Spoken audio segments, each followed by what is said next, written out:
नमस्कार, स्वागत है आपका पहाड़ प्रभात में। मैं हूं आपके साथ सचिन चौहान। बात होगी तमाम खबरों की, लेकिन बुलेटिन की शुरुआत इस वक्त की बड़ी खबर से कर लेते हैं। और यह बड़ी खबर सामने आ रही है। दिल्ली से शिमला लौटे हैं मुख्यमंत्री सुखविंदर सिंह सुक्खू। मेयर और डिप्टी मेयर के चुनाव को लेकर जानकारी उन्होंने दी है। उन्होंने कहा कि जल्दी कैबिनेट का विस्तार होगा और किसी भी वक्त यह कैबिनेट का विस्तार हो सकता है। कर्नाटक में कांग्रेस पार्टी की जीत होगी। कर्नाटक चुनाव को लेकर भी उन्होंने कहा है कि कर्नाटक में कांग्रेस की ही सरकार बनेगी, कांग्रेस पार्टी की जीत होगी और कैबिनेट विस्तार कभी भी हो सकता है। हालांकि इसका कोई टाइम या डेट फिक्स नहीं है, लेकिन कभी भी यह विस्तार हो सकता है। तो आपको बता दें कि दिल्ली पहुंचे हुए थे मुख्यमंत्री सुखविंदर सिंह सुक्खू, जहां पर राजेश शुक्ला के साथ उनकी मुलाकात हुई थी। तमाम ऐसे जो बिंदु हैं, महत्वपूर्ण जो पॉइंट हैं, उस पर चर्चा हुई थी। पर चाहे वो इस विस्तार की बात हो, कैबिनेट विस्तार की बात हो, और या फिर किस तरीके से आगे काम करना है, जो तमाम योजनाएं हैं उसको लेकर विचार विमर्श मंथन ये हुआ है दिल्ली में।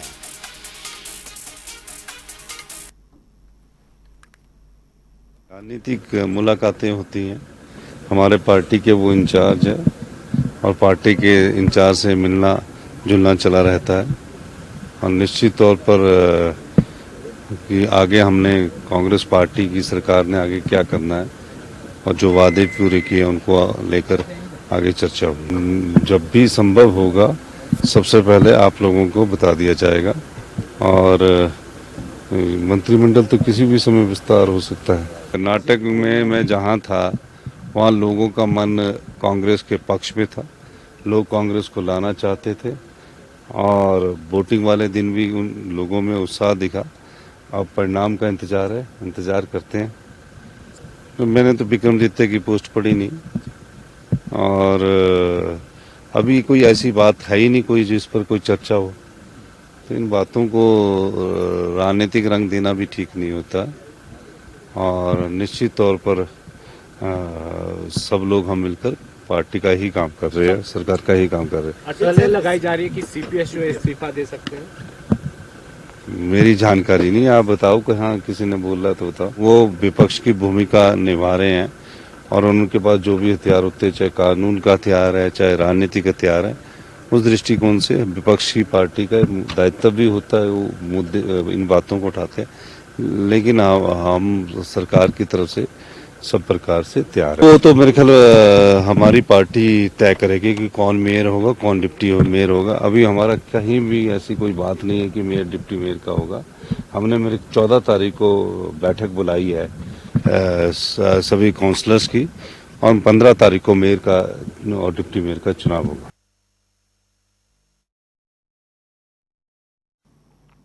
और चलिए आगे बढ़ेंगे इस वक्त एक और बड़ी खबर के साथ। धर्मशाला से यह बड़ी खबर है। हिमाचल दौरे पर हैं केंद्रीय मंत्री अनुराग ठाकुर। द केरला स्टोरी पर अनुराग ठाकुर का स्टेटमेंट सामने आया। उन्होंने कहा कि फिल्म रोकने से सच्चाई नहीं रुक सकती, बेटियों को इस मूवी को देखना चाहिए। और साथ ही उन्होंने कहा कि पहलवानों से धरना खत्म करने की अपील भी की है। पुलिस की जांच पर विश्वास रखे पहलवान। अनुराग ठाकुर का स्टेटमेंट यह सामने आया। उन्होंने कहा कि पुलिस पूरे मामले की जांच पड़ताल कर रही है। जब तक रिपोर्ट नहीं आती तब तक इस पर कुछ नहीं कहा जा सकता। योजनाओं को लेकर प्रगति देखने के लिए तिमाही बैठक जैसे की जाती है, उसका आयोजन आज किया गया। अधिकतर योजनाओं में ठीक प्रगति है और जहां पर सुधार की आवश्यकता है उसके निर्देश भी दिए गए हैं। और सभी माननीय सांसदों ने भी, किशन कपूर जी ने भी, इंदु गोस्वामी जी ने भी और 2 माननीय विधायक, उन्होंने भी अपना योगदान दिया और सब एक टीम के रूप में अच्छा काम कर सकें, इम्प्लीमेंट बेहतर कर सकें, उस दिशा में काम किए हैं। इस तरह से अन्य ऐसे काम हैं जहां पर प्रोसेस में सुधार करने की ज़रूरत है। रिपोर्टिंग से लेके जैसे माइनिंग है, अब माइनिंग में आप पर्यावरण का नुकसान तो करते ही हो, राज्य की सरकार का रेवेन्यू भी कम आता है। तो इन दोनों में सुधार कैसे हो, टेक्नोलॉजी का उपयोग कैसे हो, इस पे भी रिपोर्ट देने के लिए कहा गया है। अन्य क्षेत्रों में रिपोर्टिंग करने के लिए कहा है और मुझे पूर्ण विश्वास है जल्द वो रिपोर्ट भी आएगी और 3 महीने के बाद जब हम एक बार फिर मीटिंग करने बैठेंगे तो इसमें सुधार दिखेगा। सर, किसी राज्य को नहीं कहता कि आप टैक्स फ्री करें, लेकिन इतना जरूर कहूंगा राज्यों से कम प्रतिबंध ना लगाएं। ये जो अधिकार है फिल्म देखने का, और एक सच्चाई को जन जन तक पहुंचाने का। कुछ लोगों ने विरोध किया था पहले कश्मीर फाइल्स का, और वही लोग अब विरोध करते हैं द केरला स्टोरी का। आखिरकार क्या ये लोग उन आतंकी संगठनों के साथ खड़े हैं जो ऐसे बेटियों को बहलाकर फुसलाकर गलत रास्ते पर लेकर जाते हैं? क्या ये लोग उनके साथ खड़े हैं जो दुनिया भर में आतंकी घटनाओं को बढ़ाते हैं? क्या ये विरोध करने वाले लोग उनके साथ खड़े हैं जो धर्मांतरण पर मजबूर करते हैं और अलग अलग तरह के हथकंडे अपनाते हैं? ये तय विरोध करने वालों को करना है कि क्या वो भारत की उन मासूम बेटियों के साथ खड़े हैं, भारत की सुरक्षा के साथ खड़े हैं, आतंकवादी संगठनों के खिलाफ खड़े हैं, या उनके पक्ष में खड़े हैं। ये निर्णय इन राजनीतिक दलों को करना। क्या तुष्टीकरण की राजनीति में वो इतना गिरेंगे कि देश की सुरक्षा और बेटियों की सुरक्षा से ऊपर उनको अपने राजनीतिक वोट और तुष्टीकरण की राजनीति ज़्यादा मंजूर होगी? सर, जन पहले भी कहा है, खिलाड़ियों ने कमेटी की मांग की थी, कमेटी का गठन किया गया, जांच की गई, कमेटी ने अपनी रिपोर्ट सौंपी, आईओए को अडॉक कमेटी बनाने के लिए कहा, अडॉक कमेटी का गठन कर दिया गया, अडॉक कमेटी ने अपना कामकाज शुरू कर दिया। अब पुलिस को एफआईआर दर्ज करने की किया, पुलिस ने एफआईआर दर्ज की है।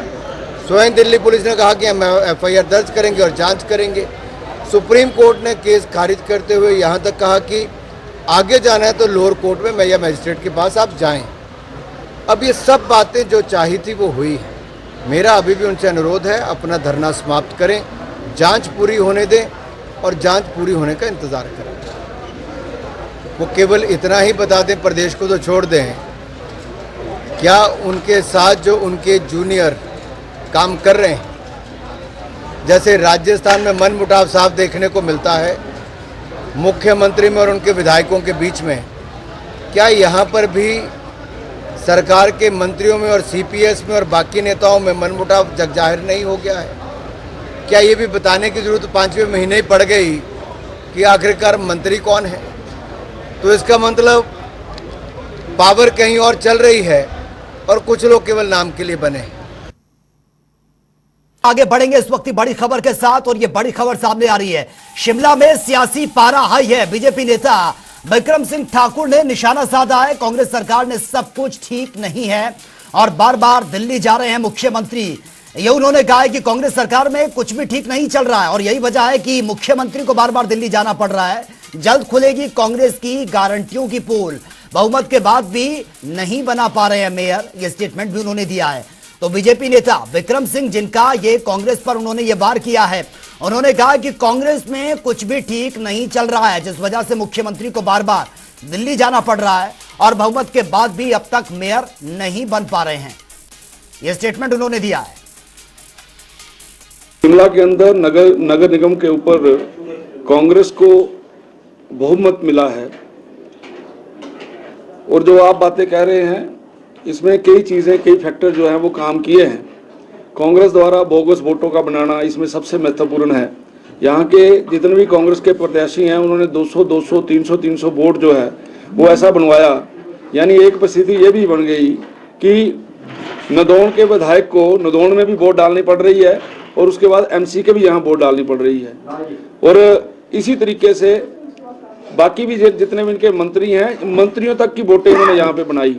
इसलिए अगर आप ये कहेंगे कि अब इस लड़ाई के अंदर साम दाम दंड भेद का प्रयोग करके वो सत्ता में आए हैं और जिस प्रकार से उन्होंने अपने एम्प्लॉइज के साथ ये बोला है कि हम ये करेंगे और अभी भी लोग उनके द्वारा बोली गई बातों के ऊपर विश्वास कर रहे हैं, ऐसा मैं मानता हूँ।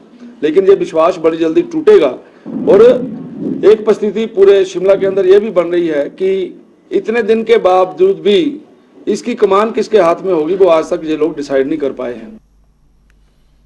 और वही हिमाचल में सीपीएस यानी कि मुख्य संसदीय सचिव बनाए जाने का मुद्दा यह गर्मा रहा है, जिसको लेकर कांग्रेस पर बीजेपी लगातार हमलावर है।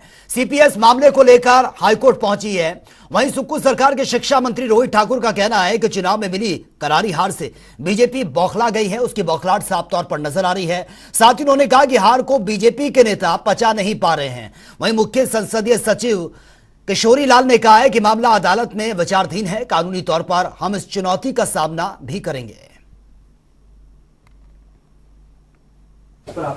ये मामला कोर्ट के विचाराधीन है, तो मैं समझता हूँ इसमें टिप्पणी करना गलत होगा। और जो हमने नियुक्तियां की हैं वो नियमों के अनुसार की है।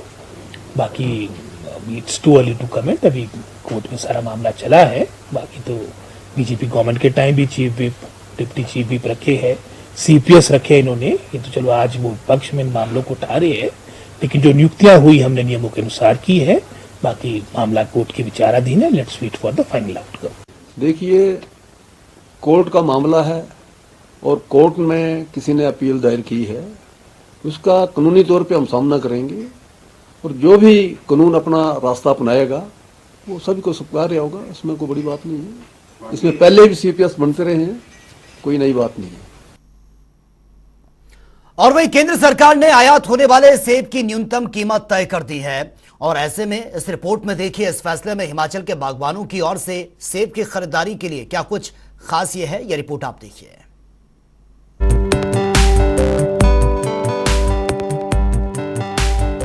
एप्पल बाउल ऑफ इंडिया का दर्जा प्राप्त हिमाचल के बागवानों को लेकर केंद्र सरकार ने बीते दिनों एक बड़ा फैसला लिया था, जिसके तहत सेब के आयात पर शर्तें लागू कर दी गई हैं। यानी अगर सेब के आयात करने की कीमत 50 रुपए प्रति किलोग्राम से कम होगी तो ये सेब आयात होने की कैटेगरी में नहीं आएगा। हालांकि ये शर्त भूटान से आयात होने वाले सेब पर नहीं होगी। विदेश व्यापार महानिदेशालय ने नोटिफिकेशन जारी करते हुए कहा कि 50 रुपए प्रति किलोग्राम की कीमत से ऊपर के सेब ही आयात किए जा सकते हैं। हालांकि सेब के इस गणित को समझने से पहले जरूरी है कि इसके उत्पादन का आंकड़ा समझा जाए। देश भर में जम्मू कश्मीर और हिमाचल में सबसे ज्यादा उत्पादन होता है। हिमाचल में 6,43,000 मीट्रिक टन सेब का उत्पादन किया जाता है।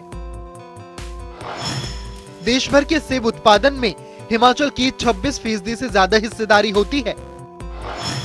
साल 2022 में 4,59,000 मीट्रिक टन सेब का आयात किया गया। इसके बावजूद कुछ देश और व्यापारी कस्टम ड्यूटी से बचने के लिए सेब की कीमत कम बताकर निर्यात करते हैं। ऐसे में बाजारों में आने वाले सेब की कीमत भी लगभग आधी रह जाती है। नतीजतन लोकल बागवानों को नुकसान झेलना पड़ता है। इसके अलावा अफगानिस्तान के साथ भारत का फ्री ट्रेड एग्रीमेंट है। वहां से आने वाले सेब पर कोई आयात शुल्क नहीं लगाया जाता। ऐसे में बाकी देश भी अफगानिस्तान के रास्ते सेब भारत में भेज रहे हैं। भारत को सेब निर्यात करने वाले मुख्य देशों में America, Iran, Brazil, Afghanistan, Italy, Turkey, Poland जैसे 40 देश शामिल हैं। इसमें भी अगर आंकड़ों की तरफ गौर डालें तो अप्रैल 2022 से फरवरी 2023 तक पोलैंड से सेब का निर्यात 83% से बढ़कर $15 मिलियन से ज्यादा का हो गया था। हालांकि अमेरिका, यूएई, फ्रांस और अफगानिस्तान जैसे देशों से आयात में गिरावट आई है। भारत सरकार के फैसले के बाद सेब आयात के इन आंकड़ों में और भी गिरावट दर्ज की जा सकती है। हालांकि इससे सेब बागवानों को राहत तो मिली है, लेकिन सेब के खरीदारों की जेब पर असर जरूर पड़ेगा। मौजूदा वक्त में आयातित सेब की कीमत 37 से 40 रुपए के बीच में है। बाद में इन दामों को 70 के आसपास तक पहुंचने की आशंका है। ब्यूरो रिपोर्ट, जनता टीवी। शिमला के बाजारों में अतिक्रमण करने वाले दुकानदारों पर नकेल कसने के लिए नगर निगम ने अभियान तेज कर दिया है। नगर निगम के अधिकारियों ने मॉल रोड और लोअर बाजार में दुकानों के आगे किए गए अतिक्रमण करने वाले दुकानदारों के चालान भी काटे हैं। नगर निगम आयुक्त आशीष कोहली ने यह बताया है कि कुल 69,000 रुपयों का चालान यह वसूल किया गया है। जो इशू है पब्लिक पाथ पे इंक्रोचमेंट का और साथ ही साथ जो शॉपकीपर्स द्वारा की जाती है और जो ओवर हैंगिंग्स का भी इशू है, तो उसके लिए कॉन्स्टेंटली हमारी स्टेट ब्रांच की टीम है, वो फील्ड में जाती है, लोअर बाजार में चालान भी करती है।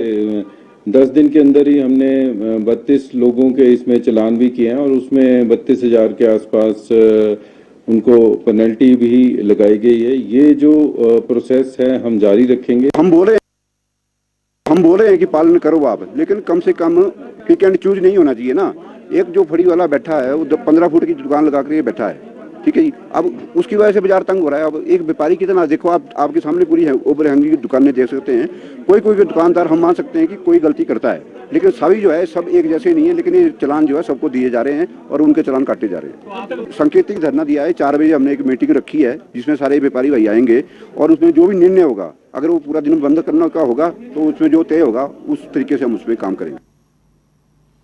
और वहीं केंद्र और राज्य सरकार नैना देवी विधानसभा क्षेत्र के अंतर्गत प्रधानमंत्री ग्राम सड़क योजना के तहत कई क्षेत्रों की तकदीर बदलने के लिए काम कर रही है, जिसके चलते लोक निर्माण विभाग ने सड़कों की प्रधानमंत्री ग्राम सड़क योजना के तहत 61 करोड़ 45 लाख की डीपीआर तैयार की है, जो कि करीब 55.5 किलोमीटर बनने की स्वीकृति इसमें भेजी गई है। केंद्र की स्वीकृति मिलने के बाद इन सड़कों के निर्माण कार्य को लेकर विभाग की ओर से आगामी प्रक्रिया अपनाई जाएगी। सर, हमारे जो नैना देवी कॉन्स्टिट्यूंसी में प्रधानमंत्री ग्राम सड़क योजना में 3 में जो हमारी डीपीआर है, हमने 5 सड़कें जो है भेजी है, जिसमें गलवा गौथाई, लिंक रोड दरोट और लिंक रोड खरकड़ी, बैल खाड़ा और बनेड़ जगतखाना, इन 5 सड़कों की डीपीआर हमने भारत सरकार को भेजी है।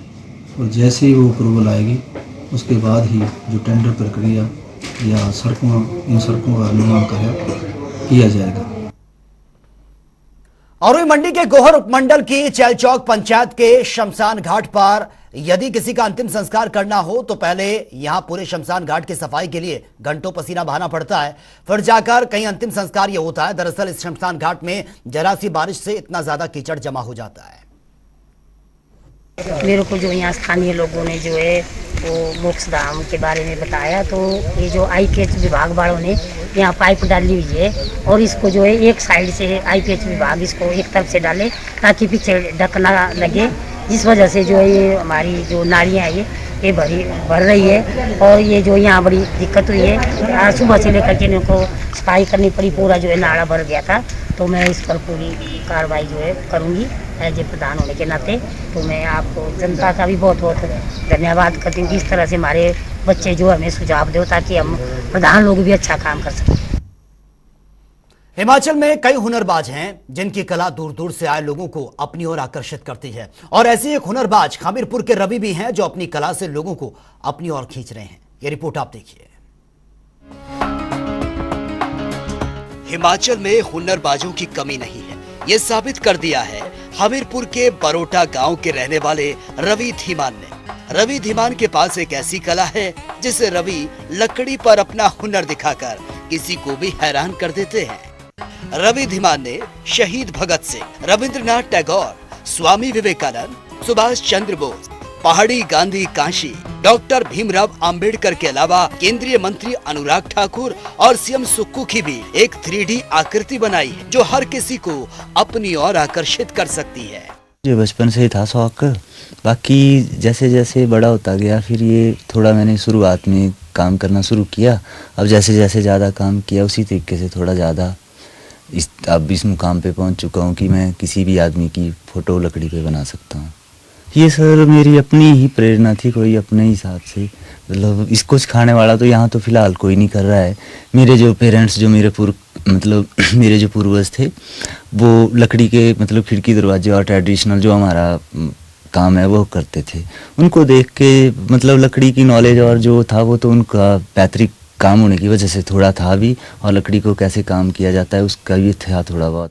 रवि धीमान लकड़ी पर नक्काशी कर 3D आकृति बनाते, लेकिन उनका ये हुनर जग जाहिर नहीं है।